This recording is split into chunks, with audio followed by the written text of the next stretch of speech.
አክብሮታዊ ሰላምታችን በያላችሁበት ይድረስ ውድ ሪፖርተር ተከታታዮቻችን፣ ይህ ሪፖርተር ቆይታ ነው። ሪፖርተር ቆይታ በፖለቲካዊና ምጣኔ ሀብታዊ ጉዳዮች ላይ እንግዶችን በመጋበዝ ወይም ባሉበት ድረስ በመሄድ ሀሳባቸውን እንዲያዋጡ ምልከታቸውን እንዲያጋሩ የምናደርግበት ልዩ ፕሮግራማችን ነው።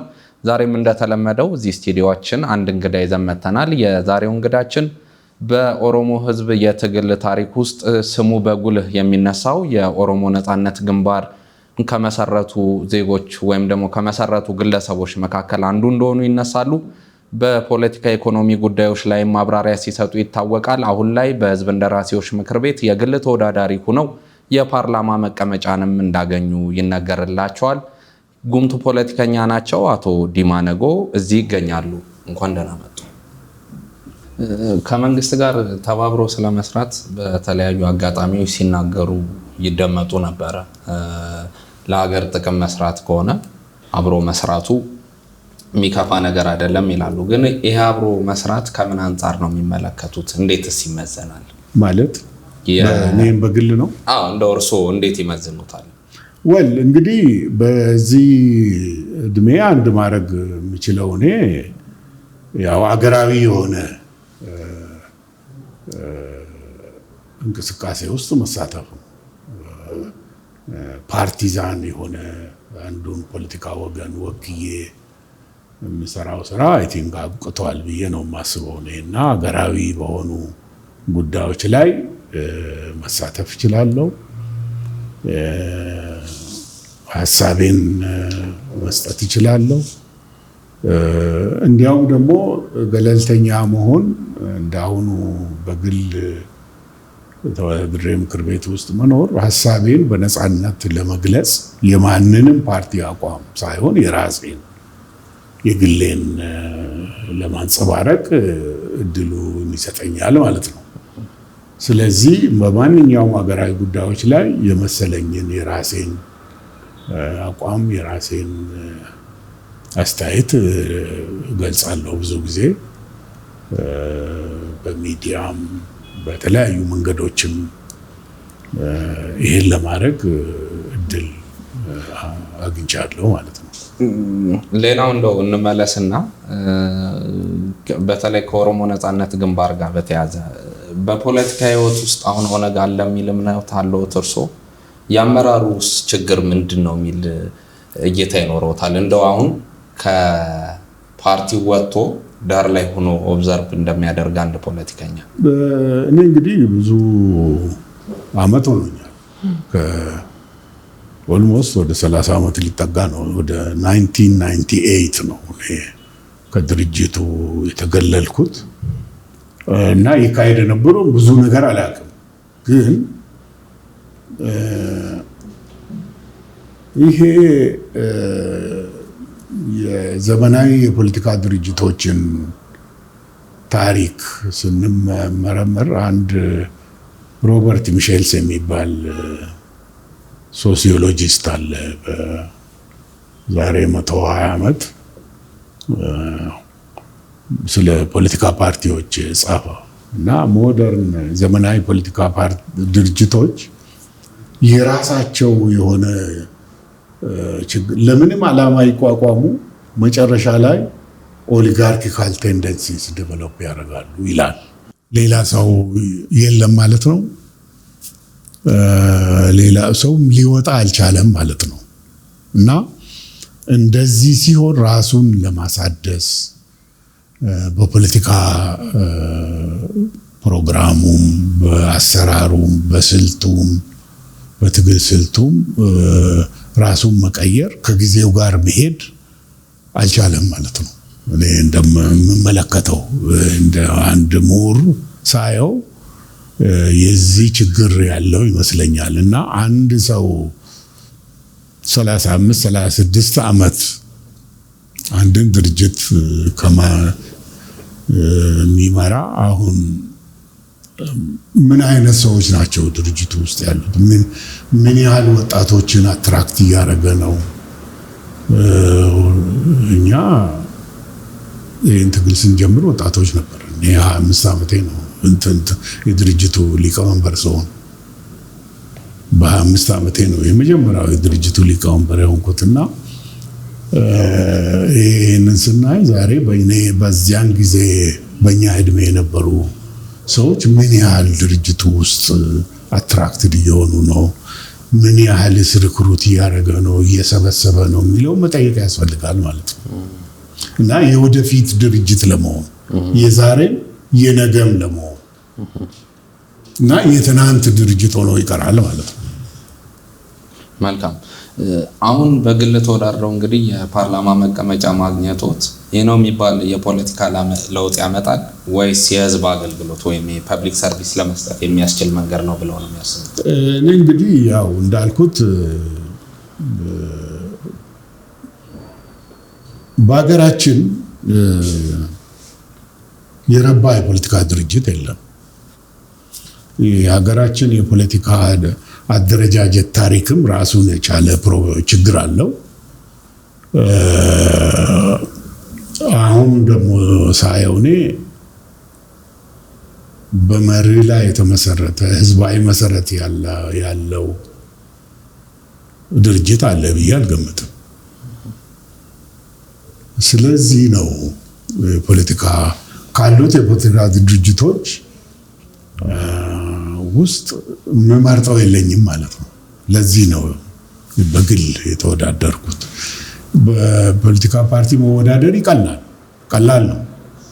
በግል ስትወዳደር ብዙ ሸክም አለው እና መጀመሪያ 5000 ኖሚኔሽን ማቅረብ አለብህ። 5000 ሰው ኖሚኔት ሊያደርግ ይገባል። ያን ሁሉ ፊርማ መሰብሰብ ብዙ ስራ ነው። የፖለቲካ ፓርቲዎች ግን ማንም 5 ድምጽ አያስፈልግም ኖሚኔሽን። ፖለቲካ ፓርቲ ከመደበ ይሆናል እና የራሱ የሆነ ሸክም አለው፣ ብዙ እንትን አለው። ግን ለእኔ እንደ ግሌ እንደ አንድ ሰው ማድረግ የሚችለው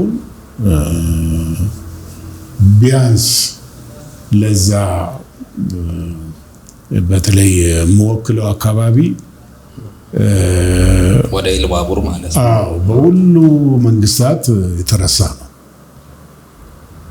ሁሉም ኢትዮጵያን ያስተዳደሩ መንግስታት ያን አካባቢ አንድን ድሮ እንዳውም ሰው በግዞት የሚላክበት ቦታ ነው። ይሄ በመሆኑ ትንሽ እስቲ እንደው ለዛ አካባቢ አንዳንድ ነገር ሎቢ እንኳን ማድረግ ብችል በግል ከማድረግ ምክር ቤት አባል ሆኜ የበለጠ ምናልባት ተሰሚነት ይኖረኛል ከሚል ነው አንዱ ዓላማ እዛ ውስጥ የገባሁበትና ብዙ ሎቢ ማድረግ ሞክሬያለሁ። ግን አሁንም ብዙ ችግር ነው ያለውና ምን ያላሳኩ የሚታወስ አካባቢ አይደለም። እስቲ እንግዲህ ወደፊት ተስፋ እናደርጋለን። ሌላኛው በህዝብ እንደራሴዎች ምክር ቤት እንግዲህ የውጭ ግንኙነትና የሰላም ጉዳዮች ቋሚ ኮሚቴ ተብሎ እንትን የሚለውን እሱን ሰብሳቢ ነው። ይሄ ኮሚቴ የሀገሪቱ የደህንነትና የጸጥታ ተቋማትን የመቆጣጠር የመከታተል ኃላፊነትም የተሰጠው ነው እንደሚታወቀው። ይህ ስራ በአጠቃላይ ለገዢው ፓርቲ ታማኝ መሆን ይጠይቃል ተብሎ ይታሰባል። እርስዎ ደግሞ የግል ተመራጮች ነዎትና ግጭት አይፈጥርም ወይ? እንዴት? እኔ ማየው እነዚህ ተቋማት ሀገራዊ ተቋማት ናቸው። እነዚህ የምንከታተላቸው ተቋማት ሀገራዊ ተቋማት ናቸው። በእርግጥ አንዳንዱን ተቋማት የሚመሩት ያው የገዢው ፓርቲ ተመራጮች ናቸው። ግን ስራቸው ሀገራዊ ነው፣ ወገናዊ አይደለም። ለምሳሌ መከላከያ ብንወስድ መከላከያ ገለልተኛ ተቋም ነው፣ ሀገራዊና ህዝባዊ ተቋም ነው። ሀገሪቱን ህዝቡን በማዕከላዊነት የሚያገለግል ለማንም የፖለቲካ ድርጅት የማይወግን ተቋም ነው። የውጭ ጉዳይ ስራም እንደዚሁ ነው። ለጊዜው ሚኒስትር ሆኖ ወይም ምክትሎቹ የአንድ ፓርቲ አባላት ሊሆኑ ይችላሉ። ግን ዋናው ተግባሩ የኢትዮጵያን ብሔራዊ ጥቅም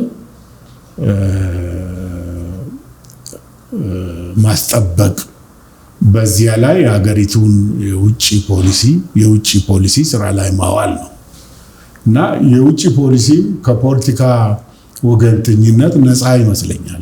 እንደዛ አድርጌ ነው የምወስደው። ነፃ ስለሆነ ይሄንን ወገናዊ ሳልሆን በገለልተኝነት ማካሄድ፣ መቆጣጠር፣ ድርጅቶች ተቋማትን መቆጣጠር ነው፣ መከታተል ነው ተግባራቸውን። የተሰጣቸውን ኃላፊነት በአግባቡ መወጣታቸውንና በስርዓት መስራታቸውን፣ ህግና ስርዓትን ተከትለው ተግባራቸውን ማከናወናቸውን መቆጣጠር ነው እና ይሄ ለገዢው ፓርቲ ወገንተኛ መሆን አያስፈልግም የሚል አቋም ነው ያለኝ። ምናልባት የዚህ ኮሚቴ ሰብሳቢ መሆኖት የሀገሪቱ የሰላምና ደህንነትን ጉዳይ በቅርብ እንዲከታተሉ እድል ፈጥረውልዎታል ተብሎ ይታሰባል። የሀገሪቱን የሰላምና ደህንነት ጉዳይ አሁን ያለውን ከረንት ሲቹዌሽኑን እንዴት ነው የሚገመገሙት? እንግዲህ የዛሬ 5 ዓመት ምክር ቤቱ ስራውን ሲጀምር ከነበረበት ሁኔታ የተሻለ ነው። አሁን የሀገሪቱ ሁኔታ ሻል ያለ ነው። ይህ ማለት ግን በተለያዩ አካባቢዎች ችግሮች የሉም ማለት አይደለም። ብዙ ተግዳሮቶች አሉ። በተቻለ መጠን እኛም ፑሽ የምናደርገው አብዛኛዎቹ ችግሮች በሰላም ሊፈቱ ይችላሉ ነው እና መፈታትም አለባቸው። ኤፈርት መደረግ አለበት፣ መሰራት አለበት። ለምሳሌ የሀገራችን የመከላከያ ሰራዊት ሀገራዊ ተልዕኮ ነው ያለው እና እያንዳንዱን መንደር ጠባቂ አይደለም ማለት ነው በአጭሩ እና ወደ በሀገራዊ እና ህዝባዊ ተልዕኮ ላይ ማተኮር ያለበት ስለሆነ ሌሎች የጸጥታና የፖለቲካ ችግሮች በሌሎች አካላት መፈታት ይኖርባቸዋል። ስለዚህ በዛ ላይ ብዙ ስራ መሰራት አለበት። አልተሰራም ማለት አይደለም፣ ግን አጥብቆ መስራት ይፈልጋል። ለሁሉ የጸጥታ ችግራችን መከላከያን አይደለም ዲፕሎይ ማድረግ ያለብን ብዬ ነው የማስበው። ሌላኛው ከዚህ ኃላፊነት ጋር መሳ ሄደው የውጭ ግንኙነቱን ጉዳይ ነውና ቅድምም ስናወራ ነበረ። እሱም በተለያዩ አጋጣሚ ያነሱታል። ለኢትዮጵያ የፖለቲካ ውስብስብ ባለፉት 60 እና 70 ዓመታት ላለው ስብስብ የኤርትራ ትግል የራሱ የሆነ ችግር አምጥቷል የሚል እምነት አለው። እስቲ ይሄንን ከማብራራት ነው። እንግዲህ ላለፉት 100 ዓመት በላይ ማለት እንደምናስታውሰው በጣም እንኳን ወደ ሩቅ ባንሄድ ጣሊያን የኤርትራን ግዛት ራሷ ለማድረግ መሞከር ከጀመረበችበት ጊዜ ጀምሮ ብዙ ጦርነት ነው እዛ የተደረገው። በተለይ ከውጭ ኃይሎች ጋር ከቱርኮችም ጋር ቀደም ብሎ ሲካሄድ የነበረ ትግል አለ። ግን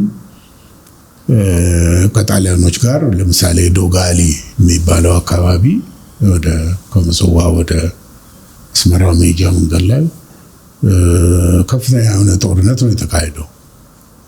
መጨረሻ ላይ የአድዋ ጦርነት ሰበቡ ኤርትራ ላይ ከትሞ ነው የጣሊያን መንግስት ኢትዮጵያን ለመያዝ ሞክሮ የተሸነፈው። ብዙም ሳይቆይ ደግሞ 40 ዓመት ቆይቶ እንደገና ያው ከኤርትራ ተነስቶ ከኤርትራና ከሶማሊያ በደቡብም በሰሜንም ነው ኢትዮጵያን ወሮ የያዘ ብዙም መቆየት ባይችልም 5 ዓመት ኢትዮጵያን ገዝተዋል ማለት ነው እና ይሄ ሁሉ ከኤርትራ የሚነሳ ነው እና ይህንን ችግር ለዘለቄታው ለመፍታት አንዱ የረዳን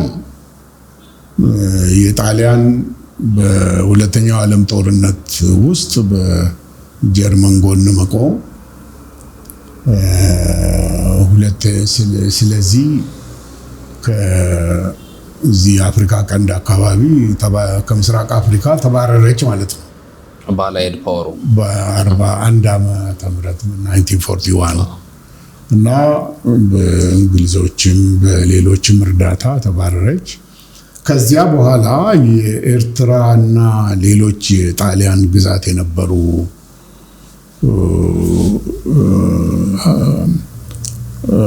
ቴሪቶሪዎች ሀገሮች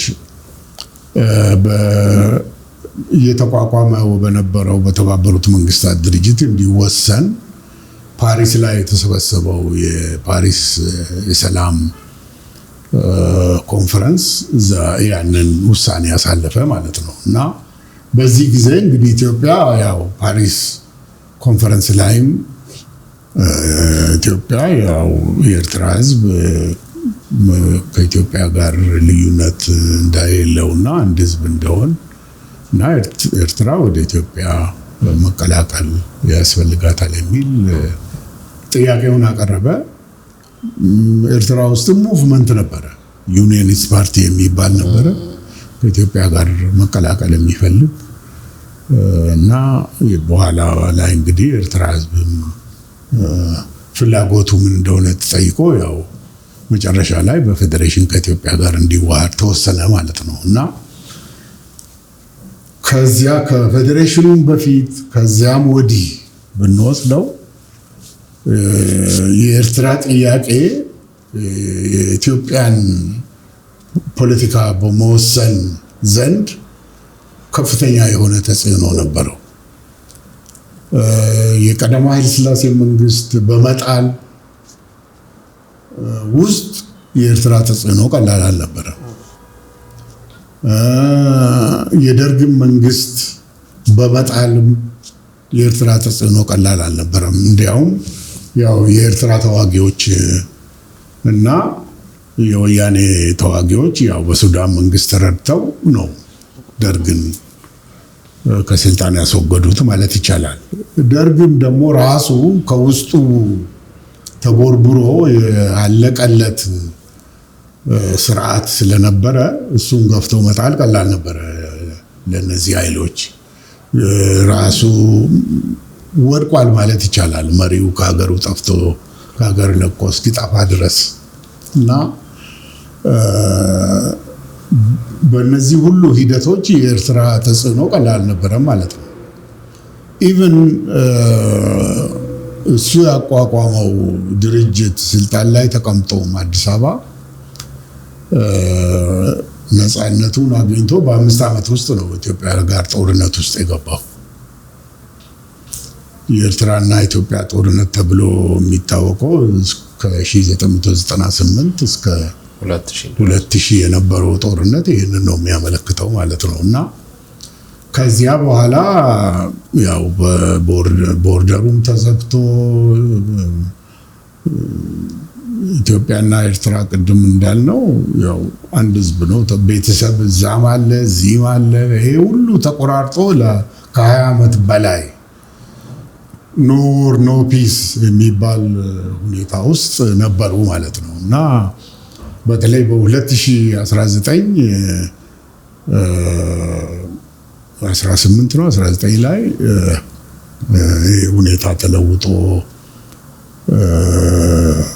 የኤርትራና በኢትዮጵያና በኤርትራ መካከል ግን ጥሩ ግንኙነት ተፈጥሮ ሰላም ሰፍኖ ህዝቡ የነበረውን ስሜት በዚያን ጊዜ የነበረውን ስሜት እናስታውሳለን ይመስለኛልና እንዴት አይነት አንድ ህዝብ እንደሆነና ፍላጎቱ አብሮ መኖር አብሮ ትስስሩ ጥብቅ ነው ለማለት ነው። በጣም የተሳሰረ ህዝብ ነው በብዙ መንገድ ይህን ያመለክታል ማለት ነው። እና አሁን ደግሞ እንግዲህ እንደገና አለመግባባት አለ። ያው አለመግባባት ብዙ ጊዜ የሚፈጠረው በመንግስታት መካከል ነው፣ በመሪዎች መካከል ነው፣ በኤሊቱ ነው፣ በአመራሩ ነው እንጂ የህዝቡ ፍላጎት ግልጽ ነው ለማለት ነው በሁለቱም።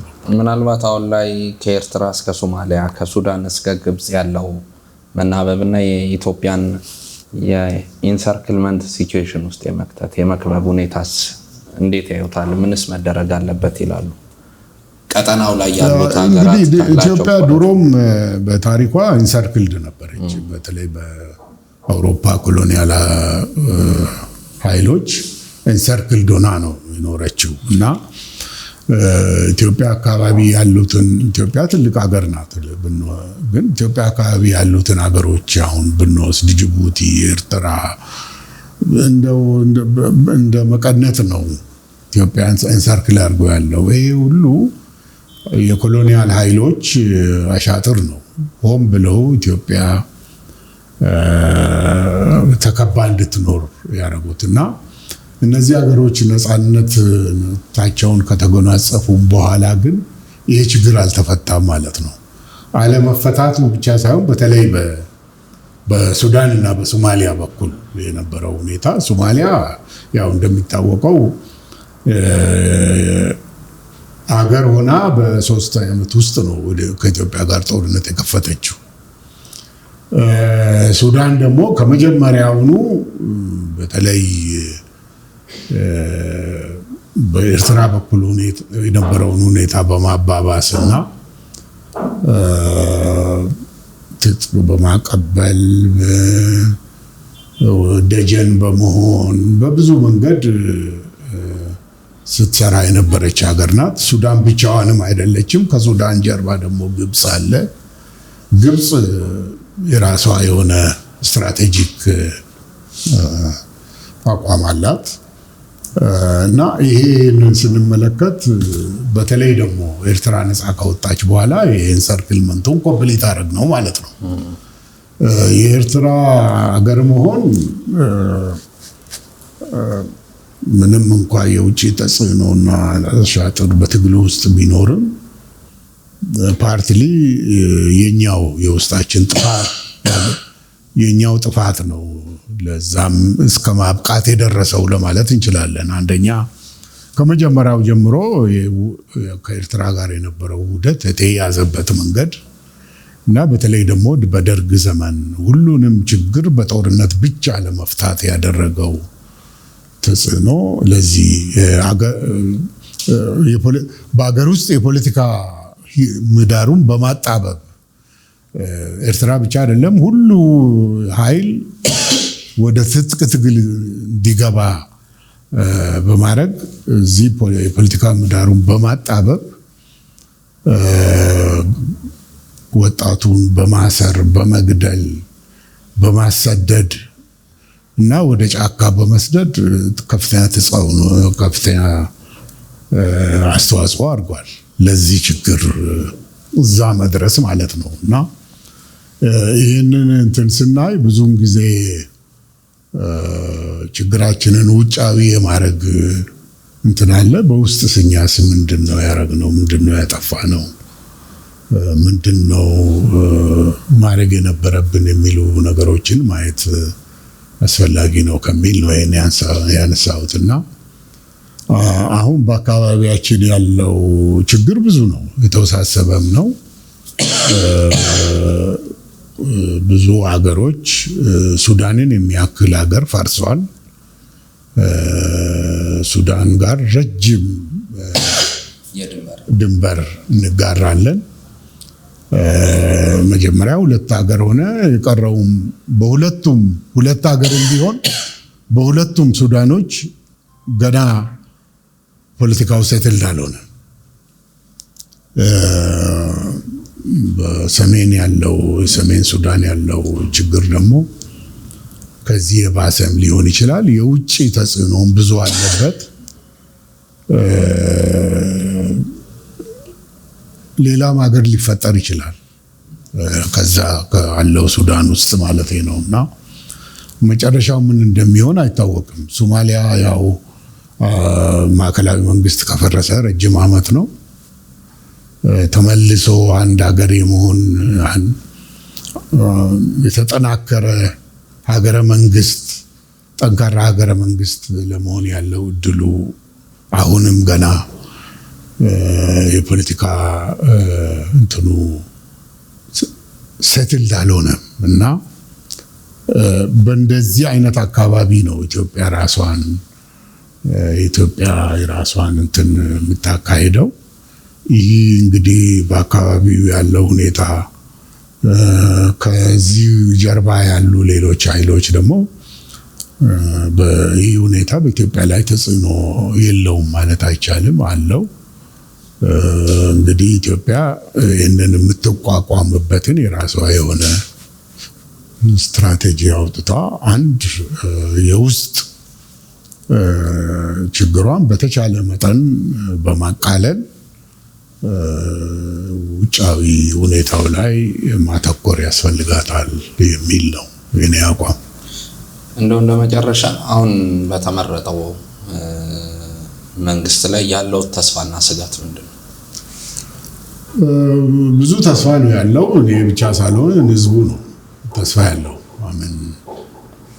እንግዲህ በአንድ በኩል ሁኔታው የሚያሳየው ብዙ ችግር አለ ሀገሪቱ ውስጥ፣ የኢኮኖሚ፣ ጸጥታ፣ ፖለቲካ ችግሮች አሉ እና ህዝቡ ተስፋ የሚያደርገው ተስፋ አልቆረጠም። እንግዲህ አዲስ መንግስት ነው ማለት